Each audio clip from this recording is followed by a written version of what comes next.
Hi అండి, welcome to ఏవి trends. నేను మీ పద్మిని. ఇవాళ నేను పెద్ద వంకాయల కర్రీ చేయబోతున్నాను. చూద్దాం ఎలా కుదురుతుందో.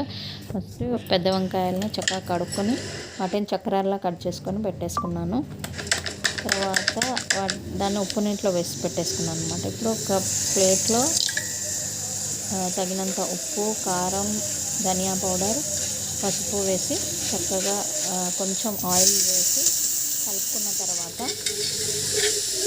వాటి ముక్కలకి పట్టించేసి ఇప్పుడు స్టవ్ వెలిగించి పాన్ పెట్టి దాంట్లో కొద్దిగా ఆయిల్ వేసేసి వీటిని ఈ వంకాయ ముక్కలన్నింటినీ ఇలా షాలో ఫ్రై చేసుకున్నాను. ఇప్పుడు ఒక గిన్నె తీసుకొని పెరుగు తీసుకుని దాంట్లో సాల్ట్, కారం, పసుపు, ఉప్పు వేసి చక్కగా కలిపేసుకున్నాను అనమాట. దాన్ని ఒక వైపు పెట్టేసి ఇప్పుడు పోపుకి స్టవ్ వెలిగించి బాండి పెట్టి ఆయిల్ వేసి ఆవాలు, జీలకర్ర, ఎండుమిర్చి, కరివేపాకు వేసి పోపుని పెరుగు మిశ్రమంలో వేసేసి ముందుగా షాలో ఫ్రై చేసుకున్న వంకాయ ముక్కల్ని పెరుగు మిశ్రమంలో వేసుకొని కలుపుకొని ఒక పావు గంట తర్వాత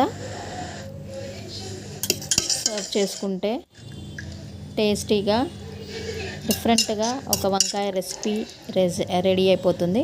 ఈ వీడియో కనుక మీకు నచ్చినట్టయితే please like, share and subscribe to my channel ఏవి ట్రెండ్స్. మరో వీడియోతో మీ ముందుంటాను. అంతవరకు బాయ్.